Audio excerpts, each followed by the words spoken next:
Parlement sud-soudanais a prêté serment lundi 22 janvier 2023 à Djouba, capitale du pays. La cérémonie a été présidée par le secrétaire général en exercice du parti au pouvoir, Djema Nunukumba. Première dame de l'histoire a présidé le Parlement sud-soudanais. La prestation de serment de ce nouveau Parlement intervient après une année de retard sur le calendrier. Si 588 parlementaires se sont prêtés à l'exercice, jusqu'ici, 62 d'entre eux n'ont toujours pas souhaité prêter serment, supposément en raison de désaccords avec le gouvernement.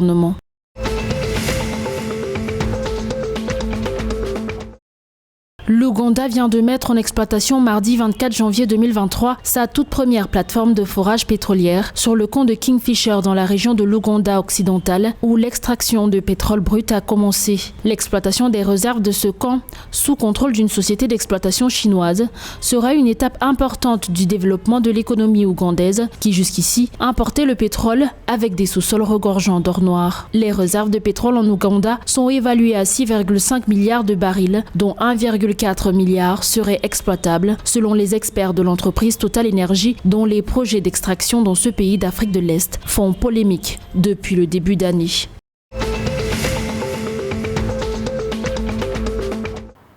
Dans son dernier rapport sur les performances et les perspectives macroéconomiques de l'Afrique, la Banque africaine de développement révèle que le Rwanda sera un moteur de croissance économique de la région d'Afrique de l'Est. Ceci en raison de l'augmentation des dépenses en matière d'infrastructures et d'une bonne gestion des dettes extérieures au cours des 3 dernières années, même si la pandémie de Covid-19 a quelque peu fragilisé l'économie du pays. Selon l'institution, la croissance économique dans la région passera de 5,1% en 2021 à 4,1% en 2022, révélant qu'elle devrait atteindre 5% en 2023 et 5,4% en 2024.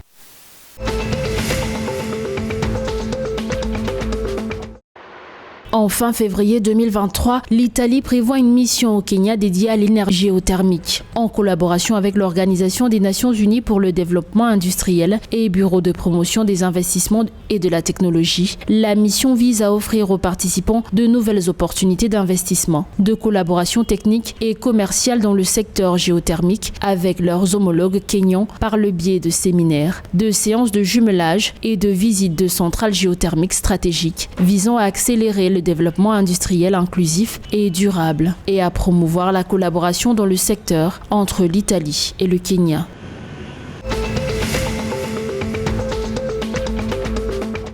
Le Kirundi, langue locale burundaise, sera désormais la langue officielle de toutes les réunions officielles de l'exécutif. C'est dans le but de promouvoir l'utilisation de la langue locale que le chef de l'État burundais, Evariste Ndayishimiye, a pris la décision dimanche 22 janvier 2023 en marge d'une réunion de son parti politique. Le Kirundi est l'unique langue parlée et comprise par les Burundais sur toute l'étendue du territoire. Le pays ayant été sous tutelle belge, le français était la seule langue officielle utilisée dans l'administration, l'enseignement et la législation. Depuis l'adhésion du Burundi à la communauté des États d'Afrique de l'Est, l'anglais et le kiswahili, 2 principales langues utilisées dans la région, sont obligatoirement enseignées depuis la première année de l'école primaire.